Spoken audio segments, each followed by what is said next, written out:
Myself Sonia Saini. I am assistant professor in BNA Group of Colleges. I want to here to deliver my lecture on the chromatography. Today I will taught you about the chromatography. What is the chromatography? The chromatography generally क्या है? ये एक physical method है compounds को, किसी भी substance को या फिर मिक्सचर्स को सेपरेट करने के लिए। ये केमिकल इंडस्ट्रीज़ में है, जैसे कंपाउंड्स मिक्सचर हैं उनको अलग अलग करना है, या जैसे प्लांट्स के अंदर प्लांट पिगमेंट्स होते हैं जैसे कि क्लोरोफिल है, जेंथोफिल है, इन सबको सेपरेट करके अलग अलग किया जाता है। इन सब मेथड्स के लिए क्रोमेटोग्राफी यूज़ होती है।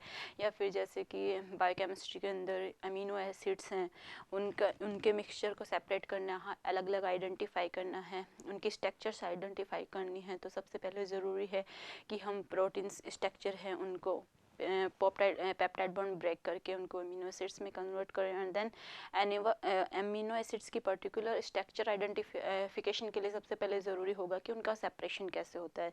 तो उनका सेपरेशन करने के लिए अलग अलग उसके लिए भी इस मेथड को यूज़ किया जाता है क्रोमेटोग्राफी को, और प्लांट पिगमेंट्स के लिए और अदर मिक्सचर अदर कंपाउंड्स को भी सेपरेट करने के लिए जनरली क्रोमेटोग्राफी टेक्निक यूज़ की जाती है।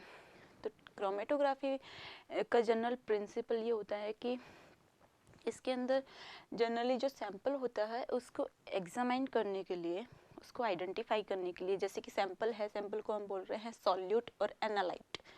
और जो सॉल्यूट होता है, जो भी सैंपल है, उसको हम उसका इंट्रैक्शन करेंगे, allowed to interaction with the two immiscible phases.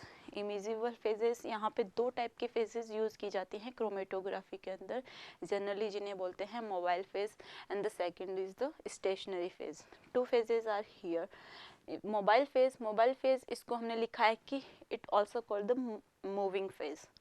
Moving phase it means ये जनरली जब हम सैंपल लोड करते हैं तो उस सैंपल के अंदर दोनों फेजेस हैं, जिसमें से एक स्टेबल होती है और एक मूविंग फेज होती है।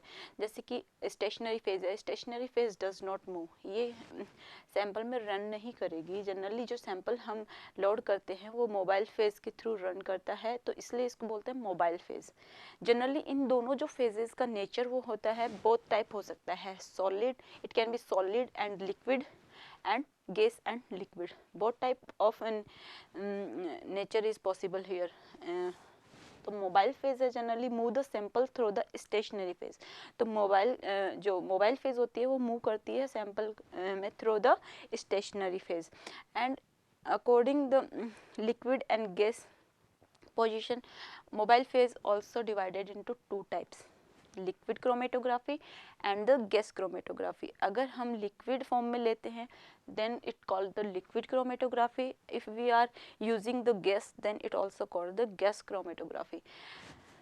And second one is the stationary phase. Stationary phase move नहीं करती है सैंपल में, तो it does not move, also called the stable phase, इसीलिए इसको क्या बोलते हैं दूसरे नाम से, stable phase. It also called the stable phase या इमोबाइल फेज। तो स्टेशनरी फेज का सेकंड नाम अगर हम बोलेंगे तो इसे हम मोबाइल फेज भी, इमोबाइल फेज भी बोल सकते हैं। और सेकंड मोबाइल फेज है जिसे हम क्या बोल रहे हैं, moving phase.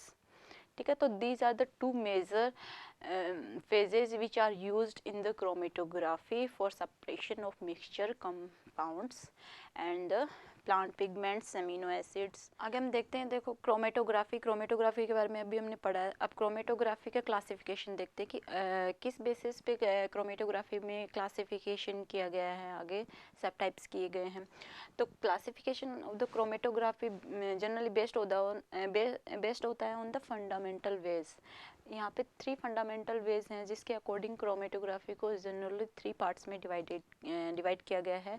First is the shape of the chromatographic Beed, मतलब क्रोमेटोग्राफी की बिड्स के अकॉर्डिंग, मतलब बिड्स साइज जो अपन लेते हैं कॉलम में फील करते हैं, उन बिड्स की साइज़ कैसी है, बड़े साइज़, लार्ज साइज़ है, स्मॉल साइज़ है, उसके अकॉर्डिंग यहाँ पे सेपरेशन होता है मॉलिक्यूल्स का। तो first is called the shape of the chromatographic bid, मतलब क्रोमेटोग्राफिक जो वीडियो अपन फिल करते हैं उसमें उनकी शेप के अकॉर्डिंग उसका classification. Second is the physical state of the mobile and the stationary phase.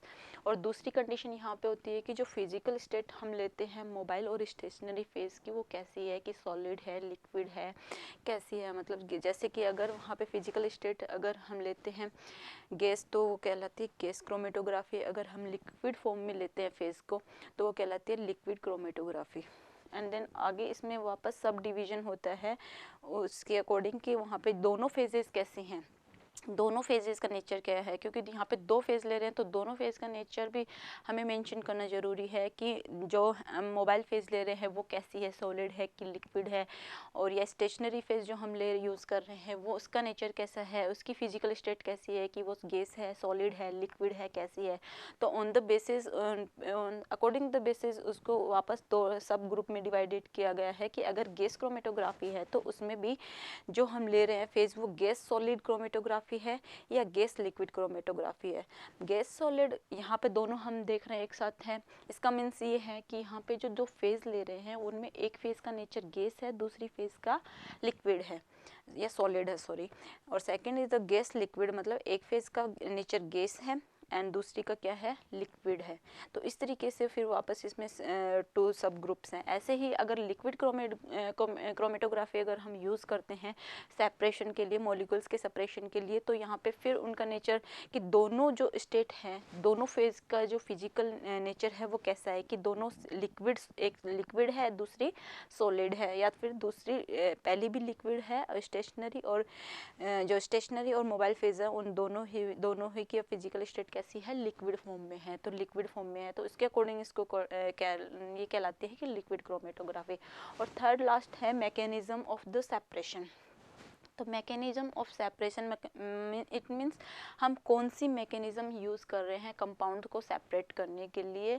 तो इसके बेस पर जनरली इसके सब टाइप्स हैं, जैसे पार्टीशन क्रोमेटोग्राफी है, अब्जॉर्प्शन क्रोमेटोग्राफी है, साइज एक्सक्लूजन क्रोमेटोग्राफी है, एफिनिटी क्रोमेटोग्राफी है, आयन एक्सचेंज क्रोमेटोग्राफी है।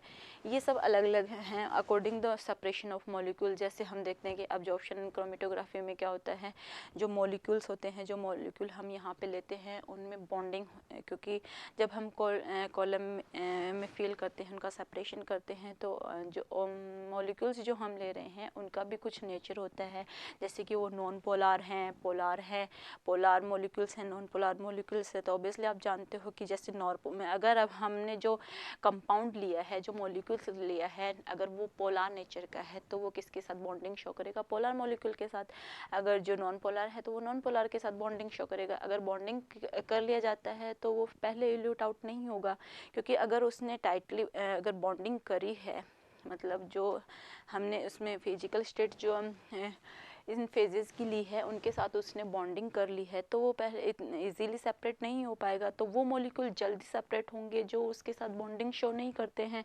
इस तरीके से उनको हम वो पहले इल्यूट आउट हो जाते हैं और उसके बाद में बॉन्डिंग वाले जो मॉलिक्यूल्स हैं बाद में वो सेकेंड टाइम में सेपरेट होते हैं। और इसी प्रकार जैसे साइज एक्सक्लूजन में भी क्या होता है, जैसे मॉलिक्यूल की साइज़ पे डिपेंड करता है यहाँ पे सेपरेशन। जैसे कि मॉलिक्यूल की साइज़ बड़ी है, large molecule size, molecular weight वाले ऑर्गेनिज्म कंपाउंड्स हैं, या फिर स्मॉल साइज़ के कंपाउंड हैं। जैसे कि लार्ज अगर मॉलिक्यूलर साइज़ है, उसकी मॉलिक्यूलर वेट ज़्यादा है, मॉलिक्यूल बड़ा है, तो वो क्या होगा, पहले सेपरेट आउट होगा, क्योंकि वो बिट्स के अंदर नहीं जाएगा, वो बाहर से ही होके क्या हो जाएगा, इल्यूट आउट हो जाएगा। लेकिन जो स्मॉल साइज मॉलिक्यूल्स है वो बिट के अंदर जाके फिर धीरे करके उनकी सेपरेशन जो होता है वो बहुत ही स्लो होता है, तो वो बाद में इल्यूट आउट होते हैं। तो लार्ज मॉलिक्यूल पहले इल्यूट आउट हो जाएंगे और बाद में स्मॉल साइज़ के मॉलिक्यूल्स। इस तरीके से हम मॉलिक्यूल को उनके अकॉर्डिंग साइज़ हम क्या कर सकते हैं, उनको अलग अलग सेपरेट कर सकते हैं। ऐसे ही एफिनिटी है, आयन एक्सचेंज है। आयन एक्सचेंज में भी क्या होता है, आयन एक्सचेंज में भी ऐसे केमिकल नेचर लेते हैं हम जहाँ पे वो क्या करते हैं, आयन एक्सचेंज प्रोसेस करते हैं, हम आयन्स को एक्सचेंज कर लेते हैं बिट्स के अंदर, फिर बॉन्डिंग कर लेते हैं, उसके बाद में वो सेपरेट होते हैं। इस तरीके से ये सेपरेशन मैकेनिज्म ऑफ सेपरेशन के अकॉर्डिंग यहाँ पे क्रोमेटोग्राफी को हम डिवाइड करते हैं, अलग अलग नाम से हम बोलते हैं उनको। Thank you watching for my video. If you like please like if you